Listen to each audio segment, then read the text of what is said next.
The night was still when the flashing red and blue lights pierced the quiet Virginia highway. A black SUV rolled to a slow stop, its tinted windows reflecting the pulsing glare of police cruisers behind it. Inside sat General Marcus Ellison, a man whose chest bore more medals than most could name, whose service had commanded respect across continents. Yet, in that moment, under the cold stare of suspicion, none of it mattered. To those two officers approaching his car, all they saw was the color of his skin and a vehicle that, in their words, didn't belong in this neighborhood. The air was thick with the kind of tension that only builds when arrogance meets ignorance. One officer's hand hovered over his gun. The other barked commands that cut through the stillness like a blade. Marcus raised his hand slowly, his heartbeat steady but heavy, his military discipline holding him calm even as his instincts warned him he was in danger. He'd faced enemies in foreign lands, stared down war zones, and negotiated ceasefires. But this, right here on American soil, felt different. It felt personal. Within minutes, the situation escalated. Despite his compliance, he was pulled from his car, handcuffed roughly, his uniform collar tugged and medals clinking against the asphalt. His rank, his dignity, his service, all stripped in an instant by two men drunk on authority. The humiliation was suffocating. Flashlights glared in his eyes. Knees pressed into his back. Somewhere deep inside, the calm began to fracture. The irony wasn't lost on him. A decorated general, a man who had defended this nation's ideals of freedom and equality, was now being treated like a criminal by the very people sworn to protect those same ideals. The crowd that began to gather watched in silence, recording, whispering, wondering who this man was. But the officers didn't know. They didn't recognize the face of the man whose number sat in the Pentagon's emergency contact directory, a man whose single phone call could change their lives forever. And before the night was over, that call would. In the days leading up to that night, General Marcus Ellison had been preparing for what was meant to be one of the most pivotal transitions of his life. After 32 years in service, he was set to assume a senior advisory role at the Pentagon, a position earned through relentless discipline, sacrifice, and an unshakable devotion to the country he loved. Born and raised in the heart of Birmingham, Alabama, Marcus had grown up in the lingering shadows of segregation. His parents, both educators, had instilled in him the value of perseverance and dignity, two traits that had carried him from the cracked sidewalks of the South to the marble halls of Washington, D.C. He was a man molded by hardship and hope. As a young soldier, he'd faced quiet discrimination that came in subtle tones and sharp silences, promotions delayed, glances that questioned his capability, jokes that cut deep behind closed doors. But Marcus never allowed bitterness to define him. Instead, he became a student of patience and precision, learning to win battles not just with strength, but with restraint. His peers called him the Iron Calm, a leader who never lost his temper, even in the chaos of war. That calm had saved countless lives overseas. It had carried him through Afghanistan and Iraq and the corridors of military power, where politics often overshadowed principle. Yet beneath that stoic exterior, Marcus always knew that in the eyes of many, his skin color still came before his stars. That Friday evening, he had been driving home from a late dinner with Pentagon officials. The meeting had gone well. Discussions about modernizing recruitment strategies and addressing systemic bias in the military were progressing. Marcus had left feeling proud, even optimistic. For once, it seemed like the country's defense establishment was ready to listen. As he drove through the quiet suburban streets of Arlington, he took a detour, a habit he'd picked up to clear his mind before returning home. He lived in a gated community just a few miles ahead, where his neighbors included diplomats, retired officers, and federal judges. But when he noticed a patrol car trailing behind him, headlights bright and unwavering, that quiet confidence began to dim. At first, he thought little of it. Black men of his generation had learned to expect scrutiny. It was part of the silent tax of survival. But when the cruiser's lights erupted, bathing his SUV in red and blue, a familiar unease rose in his chest. He slowed to a stop under the nearest streetlight, a habit born from wisdom and experience, and rested both hands on the steering wheel. He knew the script by heart. No sudden movements, no sharp tone, eyes forward, respectful words. It was a performance that too many men like him had perfected over decades. The officers approached. Young, brash, barely out of training, their steps heavy with the confidence that came from unchecked authority. Marcus could see it immediately. The subtle smirk, the narrowed eyes, the quick judgment forming before a single word was spoken. To them, he wasn't a general.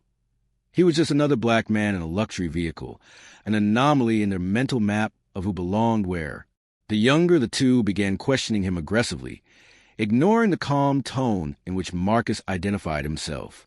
When the older officer circled the SUV and spotted the uniform hanging neatly in the back seat, something shifted. Rather than realizing who they were dealing with, his voice grew more hostile, as if offended by the idea that a black man could wear such an emblem of authority. Moments later, the situation spiraled. The officers claimed they suspected stolen plates, ordered him out, and before he could explain further, he was pressed against his own vehicle, wrists locked in cold steel. To them, it was routine. Another stop, another body subdued. But to Marcus, it was a haunting reminder that even decades of service couldn't protect him from America's oldest wound. As the flashing lights reflected off his medals lying scattered on the ground, a thought crossed his mind, not of anger, but of sorrow. He had fought wars abroad to uphold justice, but now justice itself was being mocked just miles from the Pentagon. What those officers didn't know was that the calm he wore wasn't weakness. It was control, the kind that came before a storm that would soon rewrite the course of their lives. The metallic click of the handcuffs echoed through the empty street, slicing through the night air like a declaration of misplaced power. General Marcus Ellison stood motionless, his wrists burning from the steel pressed too tightly against his skin. The ground beneath his knees felt rough and cold as the officers barked orders, their words a mixture of arrogance and ignorance. His SUV, gleaming black and spotless, now sat with its doors wide open, a symbol of how quickly dignity could be stripped when bias took the wheel. He could taste the bitterness of irony. Here he was, a man trusted with nuclear codes, a man who had once briefed presidents on matters of national security, being treated like a criminal because two small-town officers couldn't see past his skin color. "Stay down," one of them snarled, pressing a knee between his shoulder blades. The force wasn't necessary. Marcus wasn't resisting. But he knew that resistance wasn't the point. Domination was. The officers were playing out a performance of control, one they'd rehearsed countless times before, one where the ending never favored men who looked like him. He could hear the faint hum of a recording phone nearby. A woman across the street, wrapped in her robe, had begun filming, her trembling voice narrating the scene in disbelief. Another man stood silently near his porch, arms crossed, eyes wide, as if witnessing an injustice he wanted to condemn but didn't know how. Marcus's calm held firm, though inside, a quiet storm brewed. He had learned long ago that emotion was a weapon, one that could easily be turned against you. His military training had taught him to master control, to think 3 steps ahead. And even now, restrained and humiliated, his mind began working through the options. He asked himself one question: what lesson will come of this? The younger officer rifled through his wallet, scoffing at the military identification card inside. "This fake?" he muttered to his partner, holding it under the streetlight. Marcus's jaw tightened. The younger man tossed the ID onto the hood of the SUV and continued the search, treating the documents as if they were lies printed on paper. But what came next shifted the tone entirely. A black sedan turned onto the street, slowing as it approached the flashing lights. The man inside, a retired Marine colonel named David Hawkins, recognized the vehicle immediately. Marcus was not just a colleague to him, but a personal friend. Seeing the general kneeling on the pavement, cuffed like a criminal, struck him like a gut punch. He pulled over and stepped out, his military bearing unmistakable even in civilian clothes. "Officers," he called out, his voice deep and steady. The 2 men turned, startled. Hawkins approached, calm but commanding. "What's going on here?" The younger cop bristled, defensive already. "Step back, sir, this is police business." But Hawkins ignored him, walking closer until his eyes fell on Marcus. That's when he saw the 4-star insignia embroidered faintly on Marcus's jacket, lie on the ground. The realization hit him hard. These officers had no idea who they were dealing with. "Do you know who this man is?" Hawkins asked, his tone rising. The silence that followed was deafening. The older officer hesitated, glancing between Marcus and the ID he had discarded. Hawkins bent down, picked it up, and read the name aloud. General Marcus Ellison, United States Army. You just handcuffed one of the highest-ranking officers in this country. The younger cop laughed nervously. Yeah, right. And I'm the president. But the disbelief didn't last long. Hawkins pulled out his phone, made a quick call, and within minutes, a dark SUV bearing government plates appeared at the end of the street. The officers exchanged uneasy glances. The quiet confidence that had fueled their arrogance began to falter. From the SUV stepped two men in suits, Pentagon security officers assigned to Marcus for transitional protection. Their expressions were unreadable, but the weight of authority they carried was unmistakable. Without a word, they approached the scene, flashing identification that instantly silenced any further questions. "Release him," one of them ordered flatly. The officers hesitated, mumbling about procedure and verification. But when the security detail's second man spoke, mentioning that this incident was being live-streamed and recorded, their tone shifted from aggressive to apologetic. Marcus said nothing as the cuffs were unlocked. He stood, straightened his posture, and brushed off the dust from his suit. His composure was unnerving. It carried the weight of controlled fury. The crowd had grown larger now, whispers rippling through the neighborhood. Phones recorded everything, the fall from false authority captured in pixel and sound. The older officer began to mutter an apology, but Marcus raised a hand. "Not another word," he said quietly. His voice was deep, measured, but edged with the kind of authority that made men stand straighter, without knowing why. He turned to the security detail and gave a simple command. "Call the Pentagon. Now!" The words fell like a hammer. Within 10 minutes, a convoy of black vehicles began to arrive, unmarked but unmistakably official. High-ranking officers, legal advisors, and federal agents stepped out, their presence alone enough to drain the color from the policemen's faces. The younger one looked like he wanted to disappear into the pavement. The lead agent spoke softly to Marcus, who nodded once, his gaze unwavering. The scene, now bathed in the pulsing light of red, blue, and black SUVs, had transformed from a casual act of racial profiling into a national-level incident. By the time the officers realized the magnitude of their mistake, it was already far too late. Calls were being made to state command, to federal oversight offices, to the media. Word was spreading. Marcus's calm had not cracked. But behind that stoic silence was a storm that would soon sweep through every level of the police department. That night, as the last government vehicle departed and the street fell silent once more, the officers sat in their cruiser, hands trembling, trying to make sense of what had just happened. They had handcuffed a general, a black man they assumed was out of place. What they didn't yet know was that the call Marcus made would not just be heard by the Pentagon. It would reach the desks of people who could end entire careers with a single directive, and by morning, that's exactly what would happen.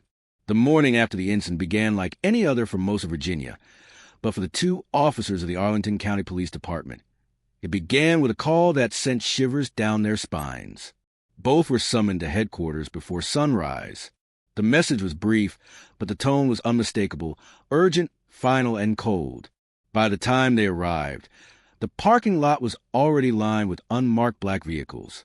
Inside, the chief of police stood rigid, flanked by federal investigators and military legal representatives. The room was silent except for the hum of the air conditioning. Both officers exchanged a nervous glance, still clinging to the faint hope that what had happened the previous night might somehow be contained, that maybe the general had decided to let it go. But Marcus Ellison was not a man who let injustice go quietly. Across town, inside the Pentagon, the situation had already escalated into a full-blown internal crisis. Security footage from Marcus's vehicle, neighborhood recordings, and multiple civilian videos had been reviewed overnight. The evidence was damning.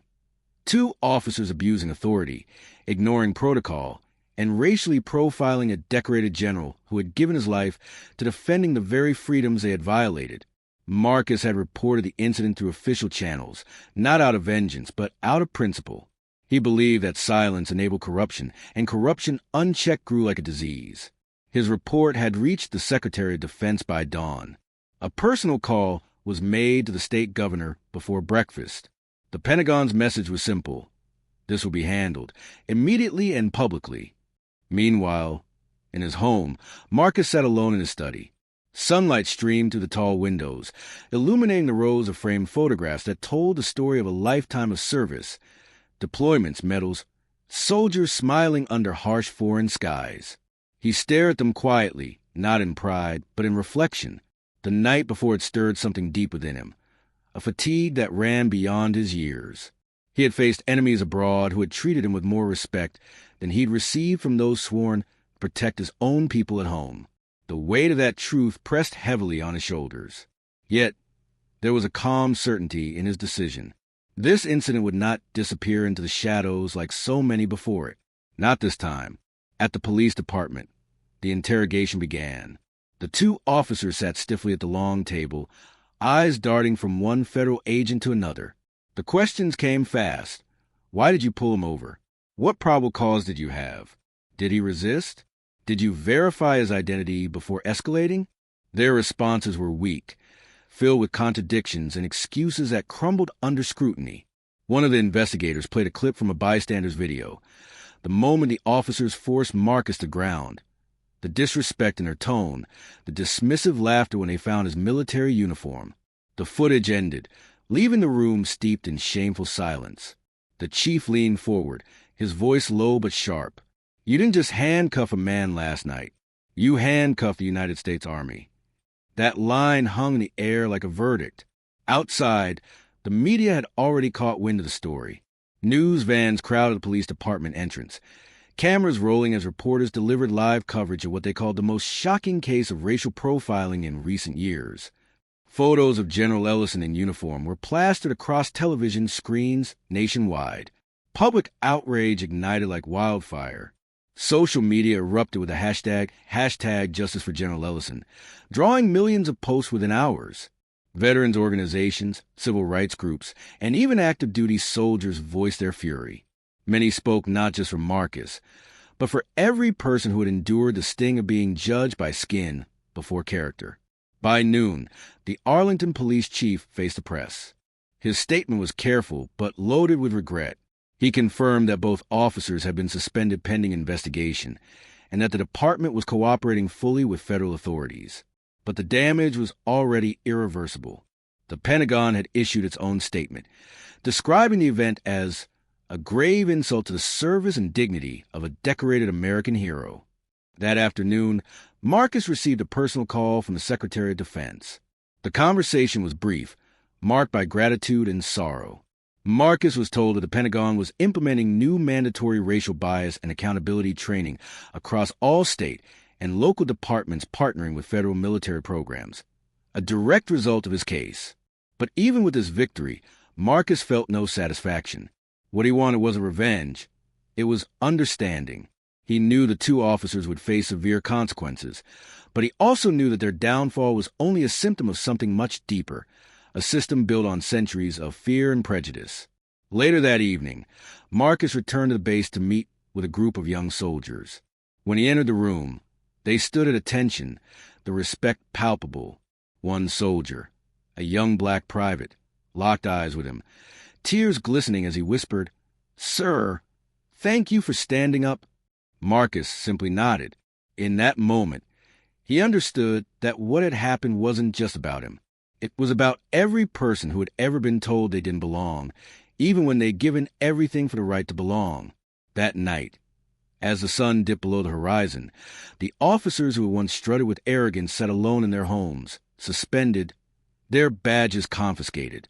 Their phones buzzed endlessly with messages, reporters, lawyers, even threats. But the loudest sound was the silence of realization, the kind that arrives when the truth finally strips a man of illusion. They had thought power was a weapon to wield. Marcus Ellison had shown them it was a responsibility to bear. And though justice was still far from perfect, that night proved one thing beyond question. Even the most silent dignity could roar louder than hate when the world finally listened. In the weeks that followed, the story of General Marcus Ellison's wrongful detainment swept across the nation like a storm of reckoning. What had started as a quiet, humiliating night on an empty Virginia road had grown into a movement that demanded accountability at the highest levels of law enforcement. The image of a black general handcuffed on a roadside by officers too blinded by prejudice to see the truth became a haunting symbol of America's unfinished battle with racial injustice. Major networks ran features, talk shows debated, and newspaper headlines dissected every angle of the incident. But beneath the noise of outrage and politics, there was a quieter, more personal transformation taking place. Inside Marcus himself, for years, he had carried the belief that change could only come from within the system, through quiet persistence, through reform, through patience. Yet the events of that night forced him to confront a painful truth. Sometimes silence wasn't strength. Sometimes speaking out loudly, clearly, and without fear was the only way to awaken a conscience that had long been asleep. The Pentagon's investigation concluded swiftly. Both officers were charged with unlawful detention, excessive use of force, and falsification of police records. Their badges were revoked, their pensions stripped, and their careers ended in disgrace. But Marcus didn't stop there. He used his influence to push for the creation of a new federal oversight committee, a permanent body dedicated to tracking and responding to cases of racial bias and misconduct across all law enforcement agencies partnered with the military. It was the first of its kind, and it bore his name, the Ellison Commission for Justice and Integrity. The day it was announced, Marcus stood before a packed press room inside the Pentagon. His posture was straight, his tone composed, but the fire in his words was undeniable. He spoke not of revenge, but of responsibility, of the duty to ensure that no soldier, no veteran, and no citizen would ever again have to prove their humanity in the face of their own protectors. Patriotism, he said, is not about the color of your skin or the uniform you wear. It's about the truth you defend when no one else has the courage to. The room fell silent after he spoke. For a long moment, there was nothing but the sound of camera shutters clicking, capturing not just an image, but a legacy. Outside, protesters marched in solidarity. Their signs carried his words, their chants echoing the sentiment he'd lived by his entire life. Respect earned through service should never be erased by prejudice. Marcus returned home that evening to his quiet study, the same place where he had sat in reflection after that terrible night. On his desk lay a letter from a retired police chief, a white man who had once served in Selma during the civil rights marches. The letter was short, written in neat cursive, and it read, "General Ellison, I served a lifetime believing the system would fix itself. You reminded me that it never will, unless men like you make it." Marcus read the note twice, then folded it carefully and placed it inside his journal. He wasn't a man who sought validation, but that letter reminded him that even the smallest ripple could reach distant shores. In the months that followed, the Ellison Commission held its first hearings. Testimonies poured in from across the country. Veterans, mothers, community leaders, and ordinary citizens sharing stories of profiling and abuse. For each one, Marcus listened with the same patience and gravity he had shown his soldiers on the battlefield. He had traded command posts for conference rooms, but the mission remained the same: to defend freedom not from foreign enemies, but from the silent injustices within. Meanwhile, the two former officers faded into obscurity.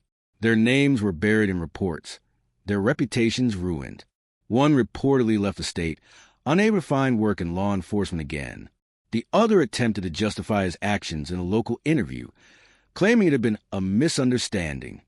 But the public had already decided their downfall was not a misunderstanding. It was a natural consequence of arrogance and ignorance colliding with truth. Still, Marcus carried no hatred for them. When asked by a reporter if he forgave his abusers, he paused for a long moment before answering. "I don't carry hate," he said softly, "because hate doesn't build, only burns. But I do carry memory, and memory is what forces us to do better." His words struck deep.